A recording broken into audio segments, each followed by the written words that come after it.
Hey everyone, welcome here and glad to have you along. Did you know that I am now on Locals? Locals is an app where you can build community. Think of it like a modern day Facebook group. There you can get free content. I host morning coffees, some afternoon happy hours. You get tons of bonus content, discounts to programs and functions, and it's the best place to connect with me and the subscription box community as we continue to grow.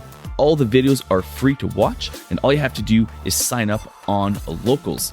And the best place to do that is to download the Locals app and search for The Subscription Box Show or Eric Music, or you can go to the actual website, thesubscriptionboxshow.locals.com, and there you'll be able to sign up for free.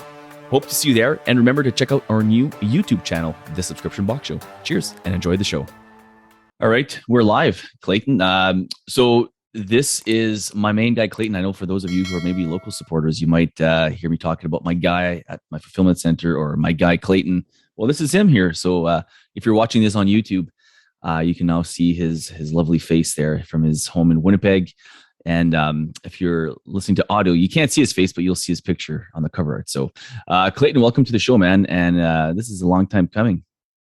Yeah, thanks, Eric. It's glad to be here.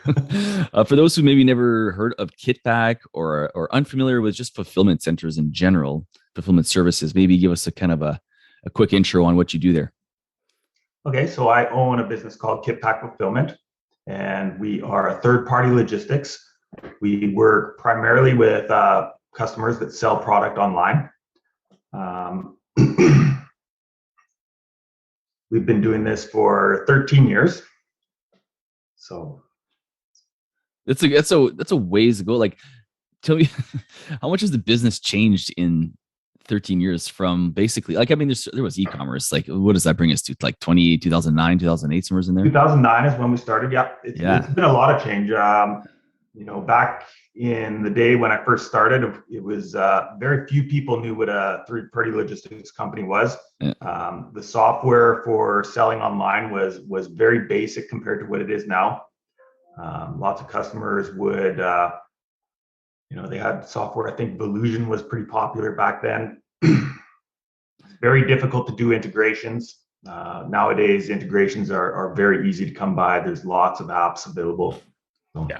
It's been a huge change. So what's the background? What were you doing before? I know, I know that you had started KitPak, but what was the plan before? Were you in fulfillment? Were you in shipping? Like, is there any kind of, or is it That's kind of an interesting background. So I worked in the printing industry for pretty much my whole career.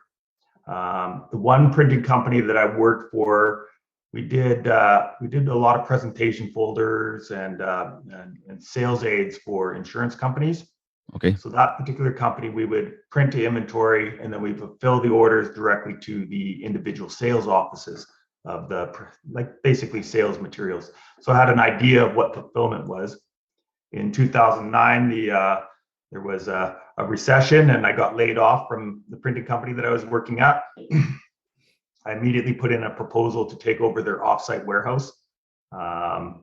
They accepted that proposal. Their offsite warehouse had quite a bit of empty space in it. And then I began selling into that space. And is that where KitPak is today? Is that where you are today? Is that the same spot where you are today? No, we've grown quite a bit since then. So now you've expanded. A much bigger space. Yeah, it's a pretty big place, eh? Like I was surprised on the square footage of it. Like it can hold quite a bit. Like, I mean, so the integrations is something, right? Like for someone who might be listening, like, okay, what kind of website typically do fulfillment centers work with? Is it just Shopify, or can it kind of work with multiple things? Can they integrate with pretty much anything now? Yeah, we can integrate with pretty much anything. What they have nowadays is they have integration softwares that have hundreds of integrations. So we use an integration software to connect to our warehouse software, and then the integrator software will connect to hundreds of different sales channels and different ways of selling. So Shopify, WooCommerce, BigCommerce, eBay, Amazon Marketplace, Etsy, you name it, there's an integration for it. So we use a couple of different integration softwares to connect depending on whether they have every single integration. Now, lots of our customers use Shopify. Shopify itself has hundreds of integrations as well. So many of our customers will use the Shopify integration, so all the orders consolidate in their Shopify store and then send the orders to us. Yeah. So for example, if you're using Bolt subscriptions or Recharge, like there's integrations for those, right? So like for a subscription box company, like our stuff comes through Shopify through Bolt, right? Like there's still like a third party asset there, but it integrates all kind of seamlessly. It's pretty neat. And if I should probably preface and start by saying that we did a cool tour of the warehouse last week, was it? We recorded that, Clayton? Yeah. So this will be a few weeks old by the time this comes out on the Tuesday. But so I went to the warehouse and I brought a few boxes and we just kind of pretended we were going to be shipping. Well, actually, we not pretended. We actually had to ship them anyways, but just to kind of see like what the process is for something like that. So if you want to see the exclusive warehouse tour, it's probably around 10, 15 minutes long. I think we kind of recorded.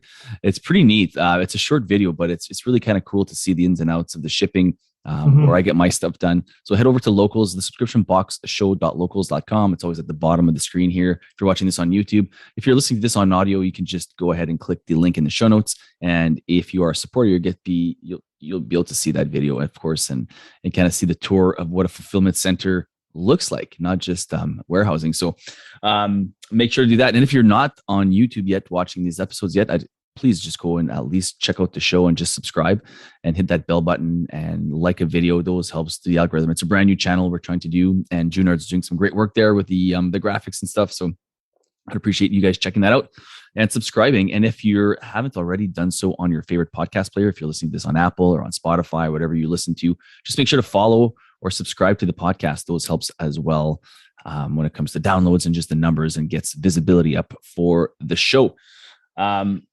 Clayton, who is fulfillment for? I know, I want to ask some basic questions, but I want to go back to ourselves. Like, is this for someone who's at the point where they've got, I don't know, they want to have everything done by the people at the warehouse, putting the boxes together, or is there a multi-use when it comes to a fulfillment center? Yeah, there's lots of different ways to use our services in particular. Generally, what happens is our customers start looking for a fulfillment center when they start running out of space, or they start running out of time to do the work themselves. Yeah. So they've grown to a point where it becomes challenging to either pack all their own boxes, or they just don't have space to bring in the inventory. So yeah, exactly. So for example, in our case, folks, if you're kind of wondering how does this look like for potentially for a subscription box company? Well, we're not really at the point where we need them to pack our boxes yet. So what we do is we pack our boxes, but we bring them to Clayton and KitPak so that they can ship them for us. And why do we do that? Because you say, well, I got a commercial account with Canada Post or with whatever UPS or whatever you happen to use, Purelator. I mean, it goes on and on and on. The problem with that is that my scale of economy is not as big as Clayton's. They ship out thousands and thousands of boxes and different items. Yeah, upon thousands. So I mean, they get a better discount than we do. So by us bringing it there, it's worth it for us to save on shipping, to have them use their economy of scale to ship out our boxes and get the best rate. So if you go through for example, our warehouse tour, it shows us the system, it measures the box, it weighs it. It's got these cameras that kind of give the dimensions, right? And I'm gonna talk in layman's terms here, Clayton. Yeah. But it kind of puts together, and then it spits out within seconds. And you'll see the label spits out the best rate. So it looks for the best rate on UPS. I mean, what else is it? Canada Post. Canada Post, US Post. Yeah, exactly. So it finds the best one and gives you that label automatically. So they know, and then they put their box on the specific pallet where it's going to be going out when the UPS truck shows up or the Canada Post truck shows up. So it's kind of a neat thing. So you're getting the best rates no matter what. And I think a lot of people don't really appreciate how big a difference, particularly in Canada, the rates can be. So carriers say UPS has a fantastic rate to one city, but it turns out that Canpar has a fantastic rate to the other city. Mm-hmm.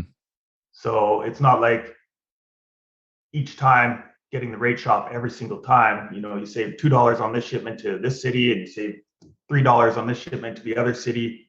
You got this shipment way out in the middle of nowhere. So then Canada Post typically takes the remote destinations, and you don't get the overcharges or outside the delivery area charges that you would get from UPS or some of the other couriers. And it is actually quite surprising when you look at each rate on each shipment, and you see, oh, that one was $10 more if we had stuck with UPS instead of Canada Post, or vice versa, because UPS is usually the better rate to the large cities. It's $5 less with UPS than Canada Post. That's insane. And those things adds up, like, especially if you're in Canada. So let's break it down to two kind of demographics here.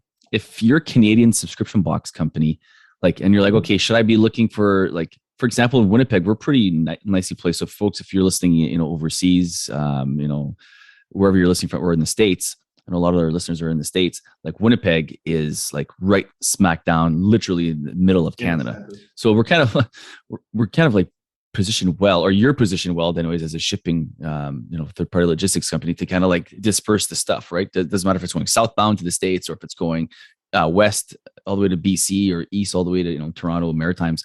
We're kind of nicely placed. So I guess my question would be, how would someone utilize KitPak, for example, as a fulfillment center for their business? Is the best way for them to get the stuff? Well, you tell me, like, what would be the best way for someone to utilize something like KitPak? The best way is to have a conversation with one of our representatives and just find out what your business needs are. We're very flexible, so we work with all kinds of different companies and all kinds of different challenges that those companies have. And what works for one company doesn't necessarily work for another company. So the best thing is to just contact us and go over your specific requirements. Yeah, that makes sense. So let's assume, I'm going to start assuming that I'm going to put some examples here. Okay. So let's say I'm in Calgary, Alberta, or whatever. Let's just use, I don't know why I'm using Calgary, but I'm going to use Calgary. And they're like, you know what? I trust Eric's guy, Clayton. I want to work with KitPak. I know there's fulfillment centers in Calgary, but I want to work with Winnipeg. Now, would their best thing be to have their items, and let's say they're at a sizable business, would their best rate thing be to be like the classic fulfillment where they get all their items shipped for their boxes to the warehouse, and then every month you guys put the boxes together and ship them out, and use that your services for that reason, to save on their shipping? That is definitely one way to do it. If they already are, building their boxes themselves, the boxes can be consolidated into a single shipment to our warehouse, and then we do the disbursement after that. So those are the two options, right? They still do themselves, throw it on a pallet, ship it to Winnipeg. From there, you guys do kind of like what you would do actually with, like, we talked about this at the warehouse, actually. I don't know if it was on or off camera. We talked about zone skipping, how zone skipping is a thing where Canada Post does, where you ship one massive pallet or whatever shipment to a location, and from there it gets dispersed, right? That's right. So you take advantage of the low per pound rate on the pallet to, say, the East Coast, and then you take advantage of the local courier deliveries at destination. Is it something you guys are looking into? I remember when we first got together with you guys, what is it, over a year ago now, like we talked about zone skipping and how that was possibly coming into like a system, like a KitPak system.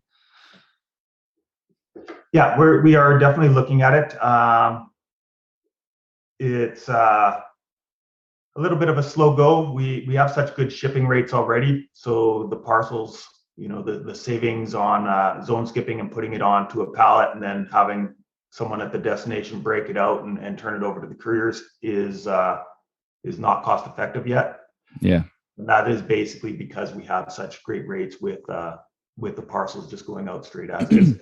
Yeah, there's some loopholes with that zone skipping, right? Like you have to do something like, someone has to be there to remove a piece of tape or cut it open, and then the Canada Post or whatever, the people can disperse it, right? Is there something? Is that still a rumor? Is that a thing? Is very restrictive on their inbounds. So, and when they accept stuff like that, so it can be rather difficult.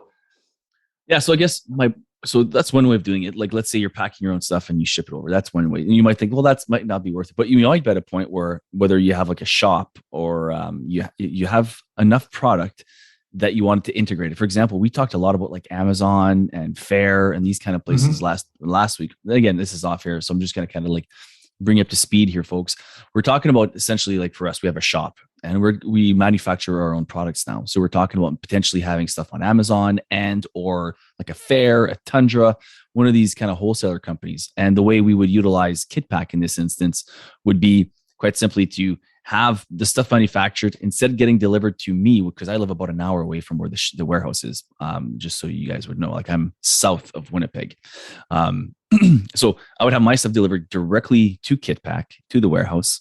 From there, the third-party integrations that connect to my shop or to my Amazon store or to my Fair store even, every time there's an order to come in, they go through daily and just do it for me.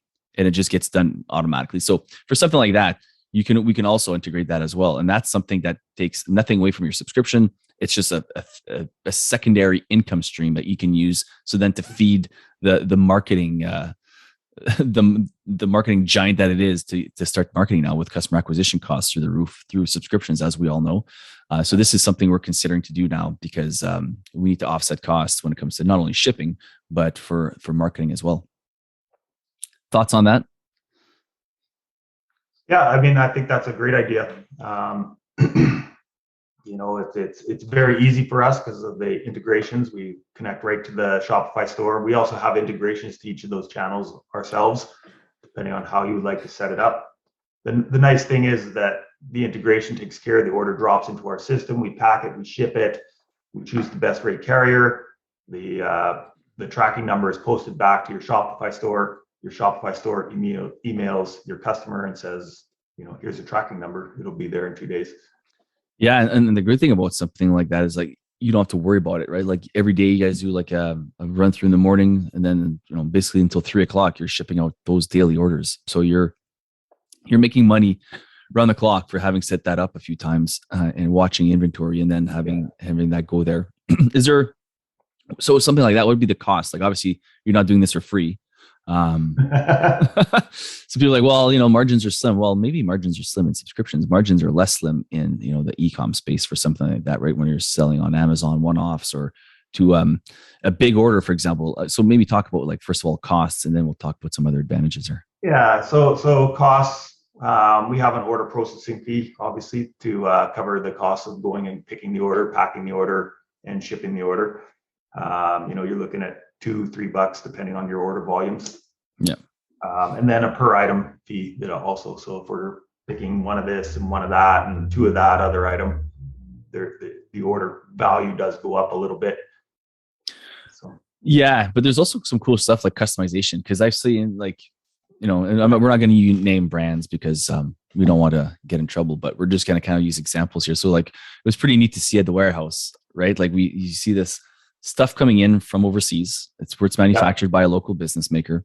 It happened to be like, I think a car product or whatever. Right. And they're all the same. Like they get manufactured in China. Like it is what it is. And they're coming here. And all of a sudden when it gets there, you guys take that, remove all the generic pamphlets, because this guy wants it custom to his brand and his look. And he's got all these different cool things, his own boxes, his own labels in there that you guys insert for him. Even the wrapper, like you guys wrap the box because that's what he wanted, right? To have his extra cool street look. And it looked pretty badass, if I have to be honest. Like it looked really cool. So I'm sure when you go to his website, it's got this really cool website, and that's the whole feel from the website to the door. This is that product, but that's not what it looked like when it came overseas. But you can customize as well, is what I'm getting at, right?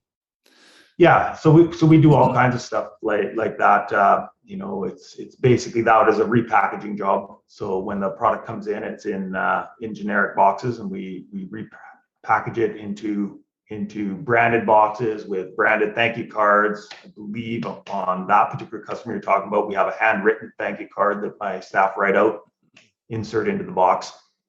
Lots of our customers have varying degrees of customization. You have customers that try to promote like zero waste. They put paper tape on. They have us use paper tape instead of the normal clear tape or whatever. Yeah. Some customers have branded tape that we put on, so it has the brand on it. They use our generic boxes, but have branded tape or branded stickers that we put on the box so that it shows their brand and looks nice for their brand without the just standard generic box. Yep. So it's all up to the customers and what they want and how they want it to look. And we work really hard with customers to make sure that what we send out is top quality.